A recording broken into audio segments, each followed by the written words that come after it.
everybody, it's Becky and I'm back with a video today. It seems appropriate since it's almost Thanksgiving, of how to have more thankful children. And I feel like in this day and age, we all have so much. Most of us have way too much. And it's easy for kids just to start taking, and never really stopping and thinking about the time it took for somebody to get them a gift or make them dinner or wash their clothes or clean their room or anything like that. So these are my tips for how to have more thankful children. I have my notes here, and I had a video, I think it was last November, about how to be more thankful in general, and I'll link that below. And it kind of talks about some of the same, sort of the same things, but for an adult version. But this is specifically, it's geared for children, but really anybody could follow these tips to have more gratitude and joy and thankfulness in their life. So the main thing is to make saying thank you a habit. I don't think we say it enough, and even if it seems silly, like we always used to say thank you whenever we had dinner, whether it was my mom that cooked it or we went out to eat, we would always say thank you. And that's a big deal because going out to eat costs a lot of money. Eating at home takes money and a lot of time that somebody took to cook you a meal. Anything like that, for little things and big things. I think making thank you a habit for you and for your children just makes you, it's a little thing that makes a big difference, I feel like, in your life. And then when you say it to somebody else and they're not expecting it necessarily, I think it makes them feel really good. So I encourage thank you notes, not texts, not emails, not e-cards, an actual handwritten thank you note. I think that's a lost art, but I feel like it's important, especially after birthdays and holidays and things like that, for kids to actually sit down and write a note. And if they can't write, then they can draw a picture, and you can write whatever they want to say. But I feel like that's a good practice to get into. And volunteering is another thing that I think really helps us realize how much we have in comparison to other people, how many blessings we have.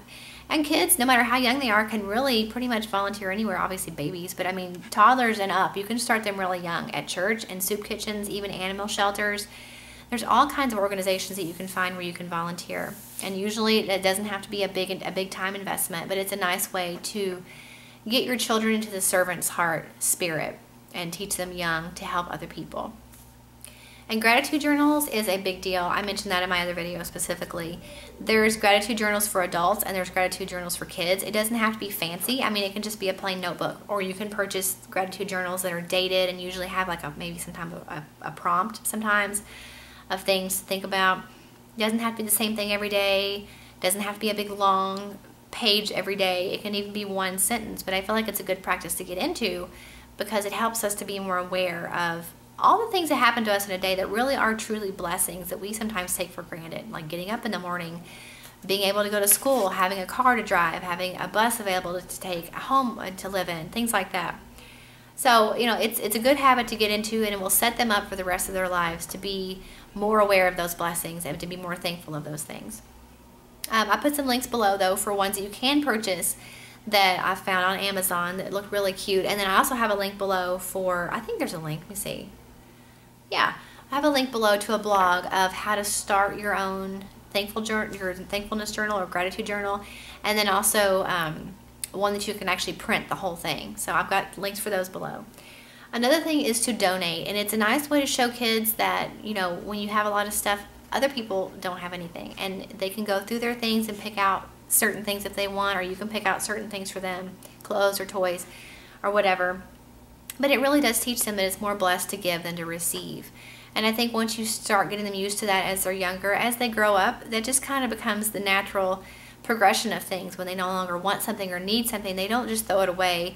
They pass it on to somebody who actually can really use it or need it. And then get involved in charities. And I've got a list here of a couple of our favorites. Toys for Tots is a big one, especially this time of year. I know they're usually outside of Toys R Us and places like that, where you can donate toys to underprivileged children. Operation Christmas Child, that's the one we're actually going to probably do this year with our girls. We've never done that one before, but I've got the website link below with kind of tells you about the program and the different things. It's basically just a shoebox. Some people do call it shoebox ministries, where you take a shoebox and you fill it with things that a child would like, and they send it to other countries that need to hear the Word of God, and they usually put Bibles and things in it too, the organization does. But your part is to put like toys and sometimes personal care items, school supply items. And if you go to the website and watch the video, it's really touching. Like last year they showed the video when they sent the boxes to India. and what a difference those boxes made to the children, not only for their own, just for fun. They were so excited to get these little boxes of toys and goodies, but also the Bibles that were included in their native language, where they were able to go home and read the Bible and share them with their friends and teachers at school. They took them home and shared them with their family, and a lot of families actually, became Christians from the Shoebox Ministries or Operation Christmas Child. So I've got the link for that down below, and if we do actually end up doing it, and I think about it at the time, we will film a video to show what we put in our box. And there's also a really neat aspect too on the website. If you pay the $7 shipping online, they can generate a code, and they put that barcode on your box, and so you can actually trace the path that your box takes to like what country it gets to and all that. So I thought that was really neat. Another thing is charity walks and bike-a-thons. A lot of public schools do that, do a program like that for different diseases or awareness. Like, there's different cancer walks they can get involved in. And maybe it would even be fun for your child to organize their own fundraiser with their school group or their kids in their Sunday school, and decide which charity they're going to donate the money to, whether it be, a disease charity or for underprivileged children or even an animal shelter. Just a way to get them involved, making a lot of their own decisions about what group they want to donate it to, how they want to raise the money. Like there's the lemonade stand, and they could make things and sell them, all different things. So just something for you to think about. So I hope this video was helpful. Please let me know if you have any questions. Please like this video and subscribe if you haven't, and I'll see you guys in the next video. Bye.